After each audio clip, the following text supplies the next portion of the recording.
Salve, muito boa noite. Seja bem-vindo aqui a essa conversa importante de toda quarta-feira no Frente a Frente. Vamos falar de política e também do exercício do poder, ou seja, gestão.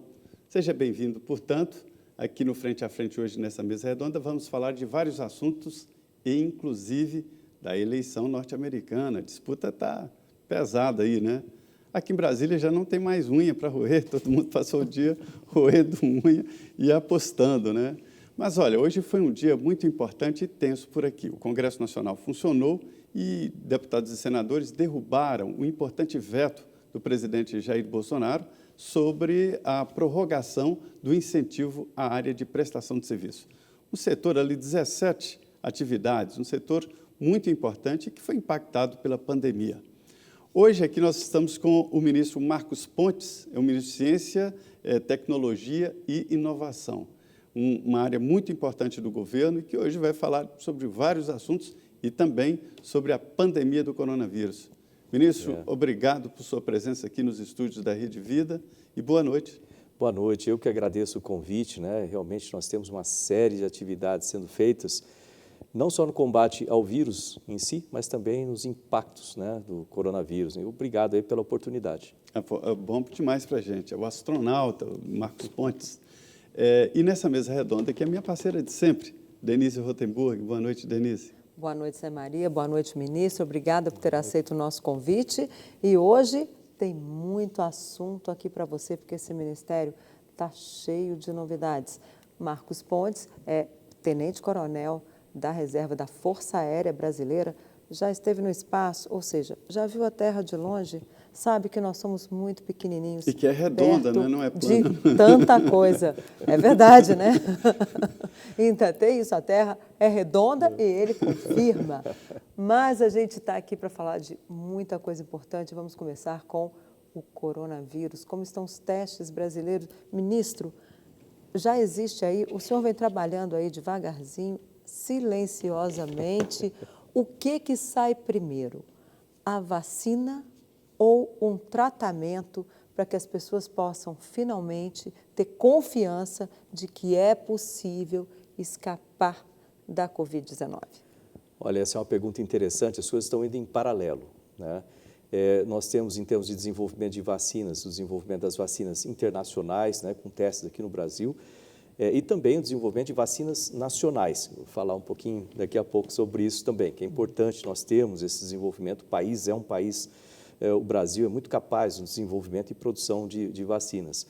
Em paralelo, nós temos trabalhado tanto na prevenção quanto nos testes diagnósticos, no tratamento precoce e no tratamento avançado, né, pessoas com sintomas mais avançados. E eu acredito que a medicação vai sair em paralelo, né, com as vacinas. E o que a gente pode falar, que a gente já comprovou, já fez os testes, é da nitazoxanida, né, que nós começamos lá em fevereiro, vê que esse negócio demora, quando você faz com a ciência correta, é uma coisa que demora. Começamos lá em fevereiro com 2.000 drogas de reposição. O que são isso? São drogas que já existem nas farmácias, né, que nós testamos para ver se funciona também com o coronavírus. Então, 2.000 começaram com inteligência artificial no Laboratório Nacional de Biociências.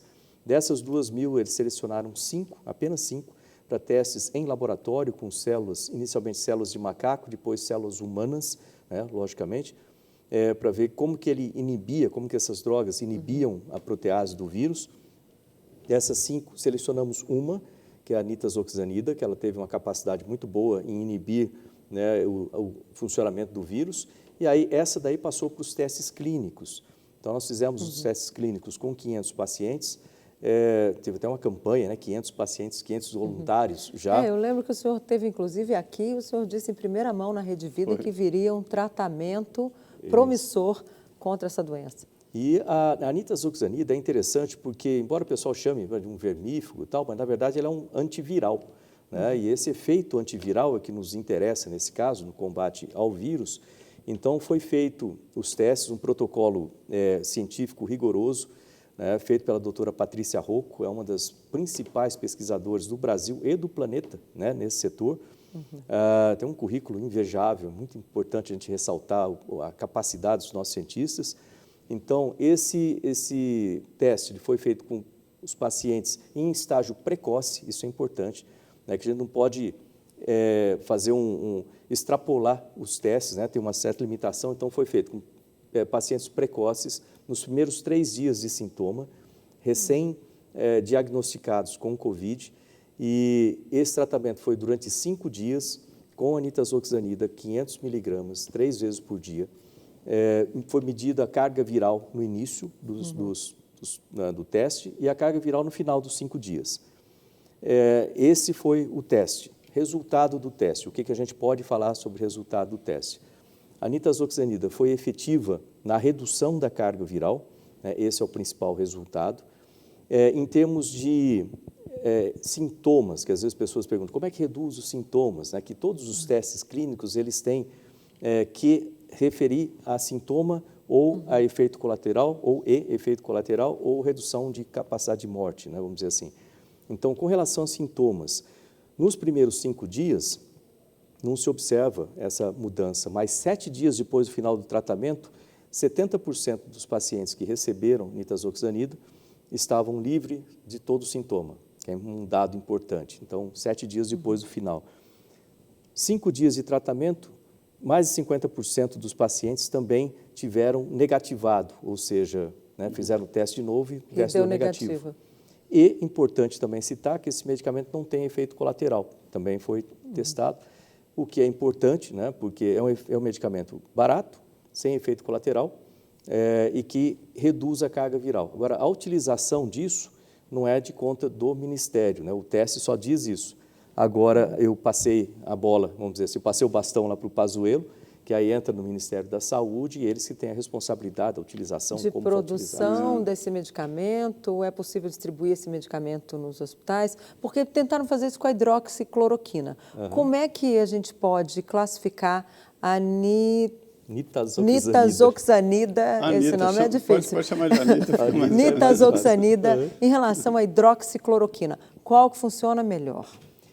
Eu não sei dizer, porque a nitazoxanida nós testamos nessas condições, então isso a gente pode dizer, reduz a carga viral. Aí como utilizar os médicos que decidem lá, o Ministério da Saúde, etc. Agora, a hidroxicloroquina, nós estamos ainda na fase de testes dela, então eu não sei dizer se funciona ou se não funciona, até que saiam os resultados, a gente não consegue afirmar. Enquanto isso, né, nós também estamos testando para pacientes, o pessoal pergunta, mas funciona para pacientes mais avançados, em sintomas, estado mais grave, né? Paciente grave, nós não testamos, então não sei se funciona a nitazoxanida para isso. Mas nós estamos no final dos testes de plasma convalescente, ou soro convalescente.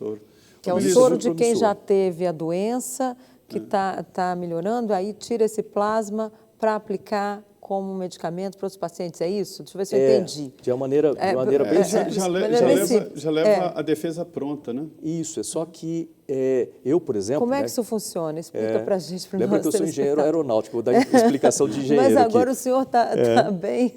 Mas funciona mais ou menos assim.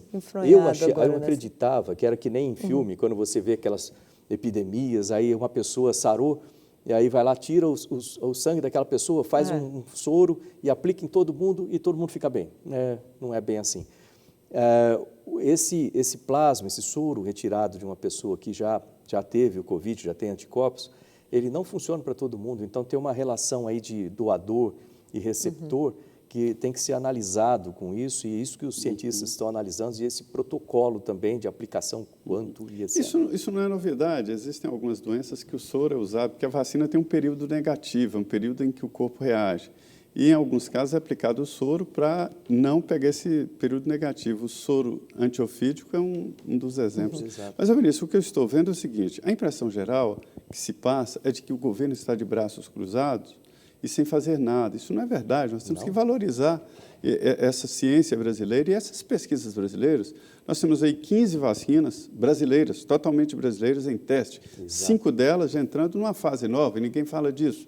Além, evidentemente, das pesquisas da vacina, o Ministério de Ciência e Tecnologia está financiando testes que são revolucionários, né? Então, vacinas, testes e medicamentos. O que está acontecendo que todo mundo acha que agora só a russa ou a chinesa ou a inglesa que vale? Olha, você mexeu num ponto que mexe comigo, vamos dizer assim, porque lembra quando eu decolei ali com aquela bandeira do Brasil no braço?